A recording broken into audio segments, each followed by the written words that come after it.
আমির ভাই ডাকাতদের অত্যাচার এবং নির্যাতিত তারা আছে না, তাদের স্বাধীনভাবে মুখ খুলে কথা বলতে পারতো না। এই ক্যাম্প হওয়ার কারণে মানুষ আসা শুরু করছে। যারা এই অঞ্চল থেকে বিতাড়িত অবৈধভাবে বালু কাটা হতো এই অঞ্চলে সমস্ত বাংলাদেশি মিডিয়া আসছে, আপনারা ভালো করে জানেন স্যার, সবাই দেখছেন। এখন আমাদের একটা দাবি, এই ডাকাতরা যাতে আর কোনোভাবে এই অঞ্চলে পুনর্বাসিত না, দেখেন যেন আসতেই না পারে এই ব্যবস্থা।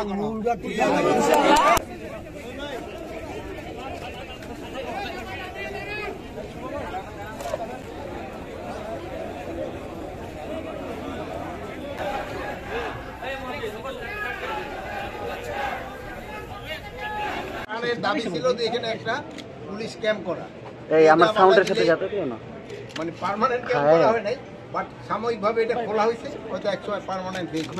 এই জন্য আমিও নিজে মুন্সিগঞ্জবাসী, এই জন্য আমি নিজের এই আমাদের যারা মুন্সিগঞ্জের বাইরে আছে তাদের সবাই আমি ধন্যবাদ। উদ্দেশ্যে হইতে আমি বলছি না 1000 কোয়ার্টার উপর জানি বন্ধন, আমাদের দেশে তো এইটা হচ্ছে, বাট আমাদের এর ভিতরে কাজ করে দিতে হবে, আমাদের এর ভিতরে কাজ করতে, আমরা যেটা ভালো মনে করবো ওটা আমরা করি। এখন এই অনেকের অনেক ধরনের ইন্টারেস্ট থাকে, বিভিন্ন ধরনের বিভিন্ন স্বার্থ থাকে, সবাই যার যার স্বার্থ সে হাসিল করতে যাবে। বাট আমরা হলো সরকারের পক্ষ থেকে এখানে যেন আইন শৃঙ্খলা পরিস্থিতি স্বাভাবিক থাকে, এই জন্য আমরা আমাদের চেষ্টা করি। আপনাদের তো আমি একটা আগেই বলছি, আমরা কিন্তু একটা ডিক্লারেশনও দিয়েছি, আপনারা আমাদের খবর দেন, আমরা ধরে ফেলবো এবং আপনাদেরও আমরা ওইটা পরিশোধ করবো। প্লাস যারা এটা সংবাদ দিবে তাদের এই যারা সংবাদ দিচ্ছে তাদের এটাও আমরা গোপন রাখবো।